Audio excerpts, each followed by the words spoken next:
இன்னைக்கு நான் உங்களுக்கு என்ன செஞ்சு காட்ட போறேன் அப்படின்னா, எக் குருமா தாங்க செய்ய போறோம். வாங்க எப்படி செய்யலாம்னு வீடியோக்குள்ள போய் பார்க்கலாம். இது நீங்க நைட்டோ, மார்னிங்கோ சப்பாத்திக்கு, சாதத்துக்குன்னு சொல்லி எதுக்கு வேணாலும் வச்சு சாப்பிடலாம். அவ்வளோ டேஸ்ட்டா இருக்கும். இதுக்கு ஒரு மீடியம் சைஸ் வெங்காயம், ஒரு தக்காளி, அப்புறம் தேங்காய் நீங்க துருவி எடுக்கிற மாரி இருந்தா துருவி கூட எடுத்துக்கோங்க. நான் அத வந்துட்டு தோண்டி குட்டி குட்டியா கட் பண்ணி மிக்ஸிக்குள்ள போட்டு துருவி எடுத்துக்க போறேன். இதெல்லாம் பண்றதுக்கு முன்னாடி ஒரு பவுல்ல முந்திரியும், கசகசாவையும் ஊற போட்டு தனியா எடுத்து வச்சுருங்க. அது கொஞ்ச நேரம் ஊறிட்டு இருக்கட்டும். அதுக்குள்ள நீங்க இதெல்லாம் கட் பண்ணி எடுத்து வச்சுக்கோங்க.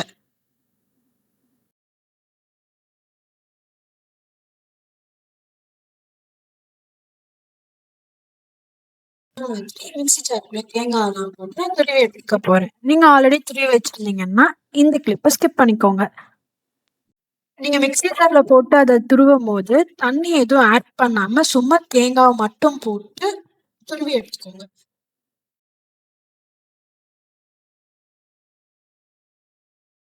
இதுக்கப்புறம் ஒரு கடாய் எடுத்துட்டு, அந்த கடாயில வந்துட்டு உங்களுக்கு தேவையான அளவுக்கு எண்ணெய் ஊத்திக்கோங்க. எண்ணெய் நல்லா சூடானதுக்கப்புறம், இதுல மிளகு, சீரகம், சோம்பு. சீரகம், சோம்பு கொஞ்சம் கம்மியா ஆட் பண்ணிக்கோங்க. ஏன்னா, அது கொஞ்சம் கசப்படிக்கும். அதுக்கப்புறம் நீங்க கட் பண்ணி வச்சிருந்த வெங்காயத்த உள்ள போடுங்க. வெங்காயம் வந்துட்டு ரொம்ப வதங்கணும், ப்ரௌனிஷ் ஆகணுங்கிறதெல்லாம் தேவையில்ல. ஓரளவுக்கு பாதி அளவுக்கு வெந்தாவே போதும். அந்த கண்ணாடி பதம் அந்த அளவுக்கு வதங்குனாவே போதும். அந்த அளவுக்கு வதங்கட்டும். வதங்குனதுக்கு அப்புறம் என்ன பண்றீங்க அப்படின்னா, நீங்க கட் பண்ணி வச்சிருந்த தக்காளி, அந்த தக்காளியும் உள்ள ஆட் பண்ணிருங்க. அதே மாதிரி தான் தக்காளியும் ரொம்பலாம் வதங்கணும் அப்படிங்கிறது தேவையில்ல. ஓரளவுக்கு வதங்குனாவே போதும்.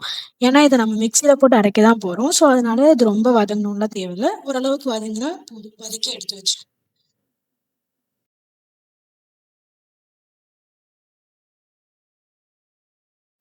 வெங்காயம், தக்காளி இதெல்லாம் வதக்கிட்டு நீங்க துருவி வச்சிருந்த தேங்காய் போட்டு அதையும் நல்லா எண்ணெய் வந்துட்டு லைட்டா ஹீட் ஆனா போதும். அது ரொம்ப ஹீட் ஆனா பாய்சன்னு சொல்லுவாங்க.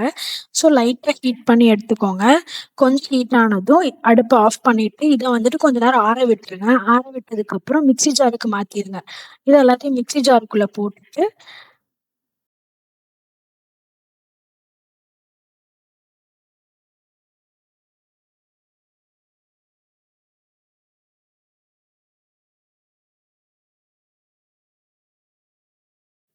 இதெல்லாம் மிக்ஸி ஜார்ல ஆட் பண்ணதுக்கப்புறம், நீங்க ஊற வச்சிருந்த அந்த முந்திரியும், கசகசா அதையும் சேர்த்து இதுல போட்டுக்கோங்க. தண்ணியோட ஆட் பண்ணிக்கோங்க. வேற எந்த தண்ணியும் ஆட் பண்ண வேணாம். தக்காளியில இருக்கிற தண்ணியும், இந்த தண்ணியுமே போதுமான அளவா இருக்கும். ரொம்ப தண்ணியாட்ட அரைச்சிடாதீங்க. ஓரளவுக்கு தண்ணி இருந்தா போதும். ஸோ அரைச்சு அத தனியா ஒரு ஓரமா வச்சுருங்க. திரும்ப வடச்சட்டி எடுத்துக்கோங்க. அதுல தேவையான அளவுக்கு எண்ணெய் ஊத்திக்கோங்க. எண்ணெய் வந்துட்டு கொஞ்சம் நல்லா ஹீட் ஆகட்டும். அது வரைக்கும் வெயிட் பண்ணுங்க. எண்ணெய் நல்லா ஹீட் ஆனதுக்கு அப்புறம் என்ன பண்றீங்க அப்டின்னா, மிளகு மிளகு வந்துட்டு தூள் பண்ணி வச்சிருப்பீங்க அப்டின்னா, அந்த மிளகு தூள் பண்ணி அத உள்ள போட்டுக்கோங்க. இல்லன்னா தூள் பண்ணி எடுத்துக்கோங்க. அது ஒரு 1 ஸ்பூன் போட்டுக்கோங்க. அதுக்கப்புறம் இந்த முட்டைய ஃப்ரை பண்றதுக்கு தான். ஸோ, அதுக்கு தேவையான அளவு கொஞ்சமா உப்பு போட்டுக்கோங்க.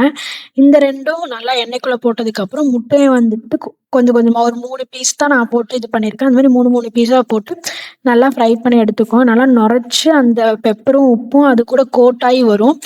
நல்லா கோட் ஆயி வர வரைக்கும் அத நல்லா ஃப்ரை பண்ணி எடுத்துக்கோங்க. இதே மாதிரி எல்லா முட்டையுமே போட்டு எண்ணெய்க்குள்ள போட்டு ஃப்ரை பண்ணி ஒரு பிளேட்ல தனியா அத எடுத்து வச்சுக்கோங்க. நான் எடுத்து வச்சிருக்க மாதிரி.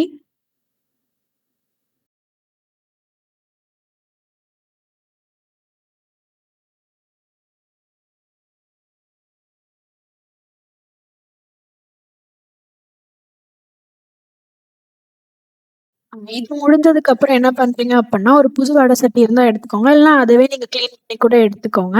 இதுல வந்துட்டு தாராளமாவே எண்ணெய் ஊத்துங்க. ஏன்னா, இதுக்கப்புறம் தான் நம்ம எல்லாத்தையும் ஆட் பண்ணி அந்த குழம்பு செய்ய போறோம். ஸோ, இதுல தாராளமா எண்ணெய் ஊத்திக்கோங்க. இந்த எண்ணெய் ஹீட் ஆகட்டும். இது நல்லா ஹீட் ஆகுற வரைக்கும் வெயிட் பண்ணுங்க. இந்த எண்ணெய் நல்லா ஹீட் ஆனதுக்கு அப்புறமா, நான் எடுத்து வச்சிருக்க இந்த இன்கிரீடியன்ட்ஸ் எல்லாம் எடுத்து வச்சுக்கோங்க. இதுல ஃபர்ஸ்ட் அந்த மிளகு, வரமிளகாய் எல்லாம் போட்டுட்டு அந்த மசாலாலாம் போட்டுக்கோங்க. அதுக்கப்புறம் நீங்க மறுபடியும் இன்னொரு மீடியம் சைஸ் வெங்காயத்த கட் பண்ணி உள்ள ஆட் பண்ணி நல்லா அத ஃப்ரை பண்ணுங்க. எல்லா மசாலா கூட இந்த ஆனியன் நல்லா கோட் ஆகணும். அதுக்கப்புறம் இந்த வெங்காயத்துக்கு தேவையான அளவுக்கு மட்டும் உப்பு போடுங்க. உப்பு கொஞ்சம் கம்மியாவே போடுங்க. ஏன்னா முட்டையிலயும் உப்பு போட்டிருக்கோம்.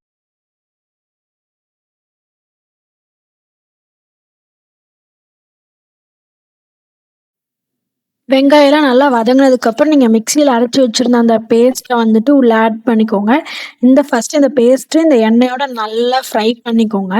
இத நான் எவ்வளோ தூரம் ஃப்ரை பண்றோமோ, அவ்வளோ தூரம் டேஸ்ட் கிடைக்கும். ஸோ, இருக்கிற மசாலா கூட இந்த பேஸ்ட்டையும் நல்லா மிக்ஸ் பண்ணிட்டே இருங்க. இது வந்துட்டு கொஞ்ச நேரத்துக்கு அப்புறம் எண்ணெய் நல்லா திரிஞ்சு வரும். இதோ நான் வீடியோல காட்டியிருக்க மாரி எண்ணெய் நல்லா திரிஞ்சு வந்ததுக்கப்புறம், அந்த மிக்ஸியிலேயே வந்துட்டு உங்களுக்கு ஒரு 1 1/2 டம்ளர் அளவுக்கு தண்ணியோ, இல்ல 2 டம்ளர் தண்ணியோ, உங்களுக்கு எவ்வளோ தூரம் அந்த குழம்பு வேணுமோ, அந்த அளவுக்கு வந்துட்டு தண்ணி ஊத்தி நல்லா ஆட் பண்ணிக்கோங்க. நான் 1 டம்ளர்லேருந்து 2 டம்ளர் வரைக்கும் தண்ணி ஆட் பண்ணி உள்ள சேர்த்திருக்கேன். அது எல்லாத்தையும் நல்லா மிக்ஸ் பண்ணிட்டே இருங்க. இது கொஞ்சம் நல்லா கொதிச்சு அந்த மசாலாவோட அந்த வாசனையெல்லாம் போகணும். அந்த பச்சை வாசனையெல்லாம் போய் கொஞ்சம் நல்லா திக் ஆகுற அளவுக்கு நல்லா மீடியம் ஃப்ளேம்லயே வச்சு நல்லா அத குக் பண்ணிட்டே இருங்க.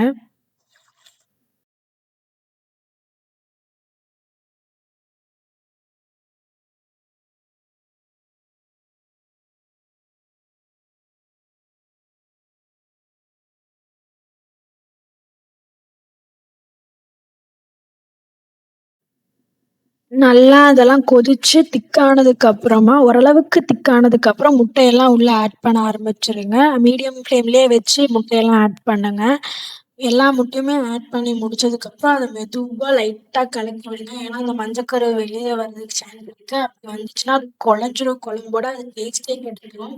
ஸோ, நீங்க வந்துட்டு அத மெதுவா அப்படியே லேசா அப்படியே லைட்டா மிக்ஸ் பண்ணி விட்டுட்டே இருங்க. நான் வீடியோல காட்டுன மாதிரி. லைட்டா எடுத்து, எடுத்து, எடுத்து, எடுத்து விட்டு மிக்ஸ் பண்ணிட்டே இருங்க. அது ஓரளவுக்கு மிக்ஸ் ஆனதுக்கப்புறம் மீடியம் ஃப்ளேம்லயே கொஞ்ச நேரம் விட்டுருங்க. இது இன்னுமே திக் ஆகும். அந்த முட்டையில இருக்கிற பெப்பரு, அந்த உப்பு எல்லாமே வந்துட்டு பிரிஞ்சு, அந்த குழம்போட ஒண்ணா அப்படியே அது ஃப்ரை ஆக ஆரம்பிக்கட்டும். இதுவும் நல்லா கொதிக்கட்டும். இது நல்லா கொதிச்சு நல்லா திக் ஆகட்டும். இதுக்கப்புறம் நீங்க கொத்தமல்லி போட்டு இறக்கிருங்க. உப்பு செக் பண்ணிக்கோங்க. உப்பு கம்மியா இருந்தா கொஞ்சம் ஆட் பண்ணிக்கோங்க. இது கொஞ்சம் திக் ஆனதுக்கப்புறம் உங்களுக்கு போதுங்கிற கன்சிஸ்டன்சி வந்ததுக்கப்புறம் இறக்கிக்கோங்க. இது சாப்பாட்டு கூட, சப்பாத்தி கூடன்னு எல்லாத்து கூடயும் சாப்பிடலாம். அவ்ளோ டேஸ்ட்டா இருக்கும். இத நீங்க ட்ரை பண்ணி பாருங்க மறக்காம. உங்களுக்கு இந்த வீடியோ புடிச்சிருந்தா லைக் பண்ணுங்க, ஷேர் பண்ணுங்க, சப்ஸ்கிரைப் பண்ணுங்க. அடுத்த வீடியோல வந்து பார்க்குறேன். டாடா பை பை.